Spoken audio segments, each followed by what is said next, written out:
By now, you should have arrived at the plaza in front of the Prudential building. Let's take a pause here and learn a little bit more about the insurance industry as it grew up here in Newark. Fireman's Insurance began business in 1855 across the street on the northeast corner of Broad and Market in a building with a distinctive fireman's statue on top. It remained there through 1928 when it relocated to its current offices on Park Place that we'll pass later in the tour. The American Insurance Company began in 1846 in offices at 746 Broad Street and in 1903 moved to 70 Park Place. These have both been razed, but its final home, completed in 1930, is a 16-story neoclassical tower located at 15 Washington Street that we'll see on the last leg of the tour. One of the earliest local insurance companies was the Newark Fire Insurance Company that began business in 1810. In 1867, the company established its offices at 741 Broad Street, where it remained until 1912, when the company moved a block across town to Clinton Street. The Mutual Benefit Life Insurance Company was a life insurance company that was chartered in 1845 and was known as the Tiffany of insurance companies, owing to its reputation as the life insurance company of the upper classes. It commissioned a number of landmark headquarter buildings throughout its histories. These include its 1858 headquarters at the corner of Broad and Clinton, a 1904 $1 million neoclassical 8-story structure with giant Corinthian columns designed by architect George B. Post, another grand structure in the North Ward occupied in 1925, and finally a 1957 modern building opposite Washington Park that we'll see at the end of the walk. Of course, no discussion of Newark's insurers would be complete without talking about Prudential, that is now the fourth largest insurer in the world. Started in 1875 as a Widows and Orphans Friendly Society, then the Prudential Friendly Society, it was founded by John F. Dryden in a basement storefront on Broad and Mechanic.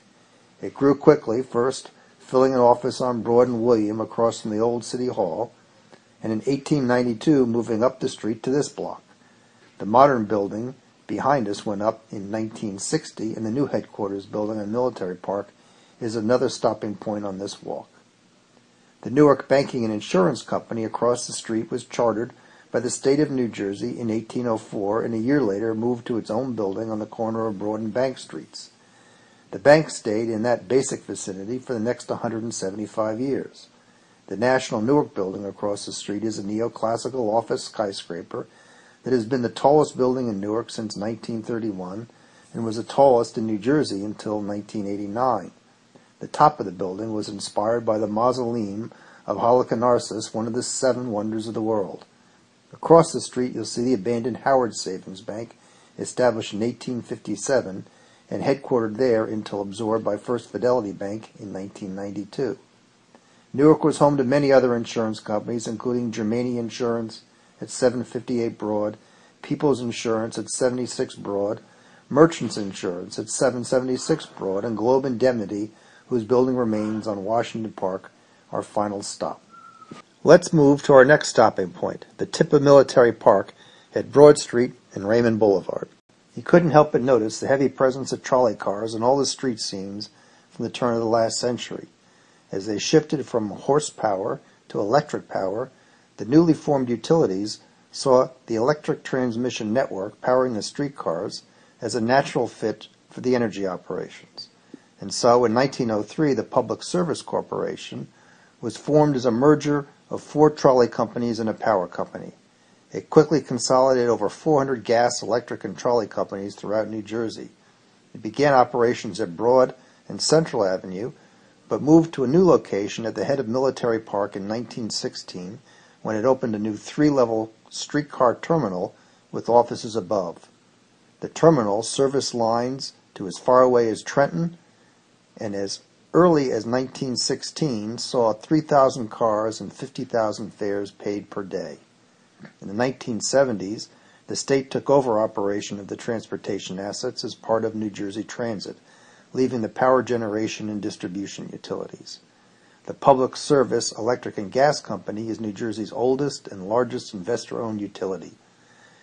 The terminal was demolished in 1981 and replaced with a new headquarters building just down Raymond Boulevard from the old terminal. By now, you should find yourself in front of the flagpole at Military Park. If not, pause the video until you get there, and then you can resume with the narrative. Like Edison Place, Raymond Boulevard was not always so named. In fact, it wasn't a street at all for the better part of a century, because this was the track of the Morris Canal. Morristown businessman George P. McCulloch conceived the idea in 1822, and construction completed in 1830. The canal ran 107 miles connecting the Delaware River to New York Harbor and the New York City markets. It brought Pennsylvania coal to feed the growth of steam-powered industries in New York and New Jersey, while bringing finished goods to the west. To accommodate the 900-foot elevation change, the canal used a combination of locks and an ingenious system of inclined planes invented by Columbia professor James Renwick. Today's Lock Street behind the NJIT Wellness and Event Center was the site of Lock 16E. And if you look westward, up Raymond Street, you're looking at the location of Plane 13E. The planes used the water flow to drive turbines that would winch the loaded barges up and down grades too steep to be practical for locks. The turbines could generate as much as 700 horsepower and move a 100-ton load up a 100-foot grade in just over 10 minutes. If you do an about-face and look to the west down Raymond, you'd be looking at an important stopping point for canal traffic, the Newark Center Market. In the days before supermarkets, the farmers' market was a primary food source for fresh produce, meat, and seafood. It was built over the canal right here on Broad Street, and then moved in the early 1900s, one block back on Mulberry. In time, railroads proved more effective in moving goods and people, and the canal fell into disuse, ceasing operations in 1922. Then, the right-of-way was transformed into a railbed running underground from Penn Station until just past Lock Street, then out to Grove Street in Bloomfield. The Newark City Subway, and now New Jersey Transit Light Rail, still use that route. Let's walk north through Military Park to our next stopping point, a new Link kiosk across the street from Prudential's headquarters. Colonel John Stevens of nearby Hoboken is credited with the invention of the first steam locomotive in America.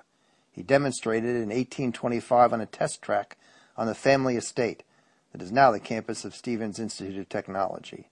He established New Jersey's first operating railway, the Camden and Amboy Railroad and Transportation Line, in 1830, and thereafter railroads began to crisscross the state, most of them stopping in Newark. Paterson, New Jersey was home to several important locomotive manufacturers, including Rogers Locomotive, who built the Union Pacific No. 119 engine used in the Golden Spike ceremony linking the East and West. And Newark inventor Seth Boyden, who we will meet later, built locomotives for the Morris and Essex line, with the power to climb the steep grade from here to the Oranges.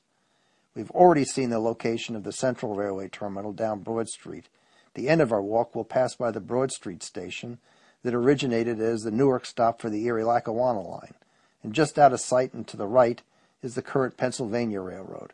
It has two prior instances, both in the same general vicinity.